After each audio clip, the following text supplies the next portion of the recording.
Stephen A. Smith took in all 48 minutes of Game 4 of the Eastern Conference Finals. He's with us on SportsCenter. And Stephen A., you should compliment the Hawks. They played great without Trae Young. And I think we should be critical of the Bucks, who came out and stunk. What'd you see?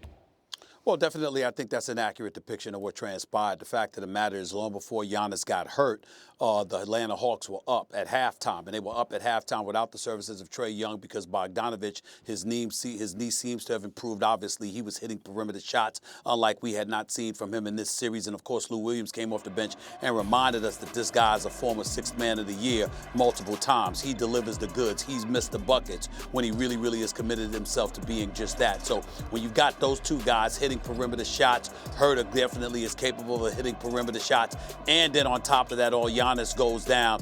I thought it was a very wise move on the part of Bogdanovic and the Bucks not to even bring Giannis back in, because after he got hurt and went down and was escorted to the locker room by his little brother, the fact is he came back out looking like he was ready to get back in. And my mindset was like, oh, hell no. Do not let him back in this game. Right. That makes absolutely no sense whatsoever.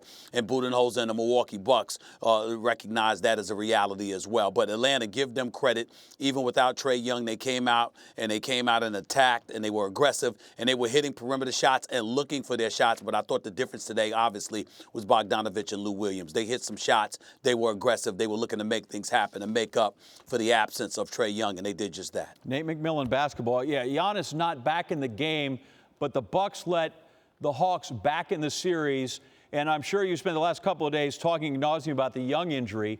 What is if Giannis, after some ice and treatment, suddenly we decide that he's hurt going into Game 5, he can't play? What does that change the complexion of this series? Well, it dramatically changes the complexion of the series, because if Trae Young is able to come back, obviously you expect that to be a plus and an infusion for the Atlanta Hawks. But just imagine what the absence of Giannis Antetokounmpo would do to Milwaukee Bucks. Now we've got to look at what Chris Middleton and Jrue Holiday is made of and what they're worth, because against the Atlanta Hawks, even though the Atlanta Hawks, when hitting shots, is a very lethal team capable of beating anybody left in these playoffs, the fact remains that with Chris Middleton and Jrue Holiday on the floor, there is still no excuse why you shouldn't be able to win a game without Giannis Antetokounmpo. And that has to be the mindset for the Milwaukee Bucks. And we've been talking a long time about not necessarily them being the big three or a big three, but formidable enough for us to at least contemplate that kind of scenario. Chris Middleton has to step up in the absence of Giannis Antetokounmpo. You got to show up like you showed out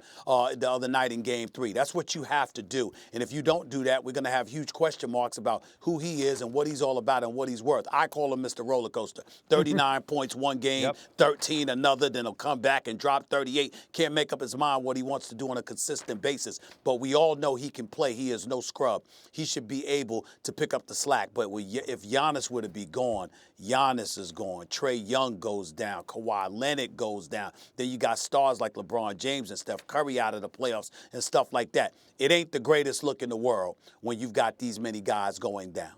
I was going to ask you about that. It's not the greatest, but there was talk about in the regular season compressing in this, and here comes the injuries. Do I sign it to this, or do I sign it to, listen, playoff basketball, guys get hit, get banged up, get nicked? Is it something or is it nothing?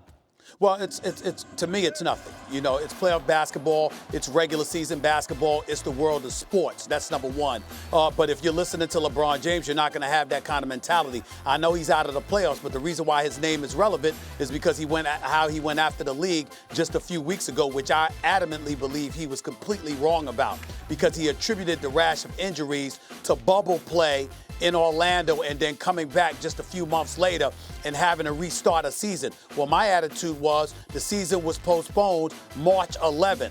Initially, the NBA had planned on halting the season for about a month before guys were scheduled to come back to play. Well, they ended up being gone 4.5 months. Then 8 teams didn't even have to come back. And of the 22 teams that were left, 16 would make the playoffs. So additional 6 would go down in the bubble. And then after that, guys were gone within a month because they were eliminated from postseason play. So when you take that all into the equation, what the hell are you talking about that, you can't come back too soon? What do you need, a full year off? It's utterly ridiculous. Now, LeBron James making that case about himself would have a heightened level of credibility because he's religiously going deep into the playoffs throughout his illustrious career. But 99.99% of the league doesn't have that luxury. They've been going home relatively early outside of LeBron James and Steph Curry. So for anybody to be complaining about bubble play and then having to restart the season after it ended in October, I'm like, wait a minute, you weren't playing in October? Most of y'all weren't playing in September. What the hell are you complaining about? Nobody wants to hear all of that. In the end, it depends. Giannis Antetokounmpo, that was a legitimate injury tonight. Kyrie Irving, that was a legitimate injury against Milwaukee. James Harden, love him to death. Bottom line is that you came into the season out of shape. And so as a result, that might have had something to do with your hamstring ultimately being pulled in the middle of the season and you not being able to recover enough in time for the postseason, along with a plethora of other dudes who may not have been taking care of themselves. Remember, I always say this. To be a champion, it's not just about your exploits on the court. It's about your practice and your preparation and your conditioning, doing everything that you can to make sure you're ready to come to work when you're called upon to do so. Not just showing up to work and then using that as a training camp to get ready. That's not how the world of professional sports is supposed to work. And for those who choose to let it work that way, good riddance. It's nice to see you at home watching the playoffs with me. I was going to ask you who you favor in this three-game set with the Bucks and the Hawks, but I think with the uncertainty of Giannis and Trae Young, it's not a fair question. So I'm just going to let you go. But just trust me, if you got to go to Milwaukee, I can recommend a good place for you to get potato pancakes, all right? Yeah, whatever. I mean, it's Milwaukee, man. What do you want me to say? It's still cold. Still cold. It's not cold in July, Stephen Man, A. It's gotten cold in July at nighttime. Yes, it has. It's going to be great. Yes, it has. You're going to enjoy it. You're going to love it. Thanks, man. I'm going to enjoy Milwaukee. Your lips to God's ears. Good luck with that.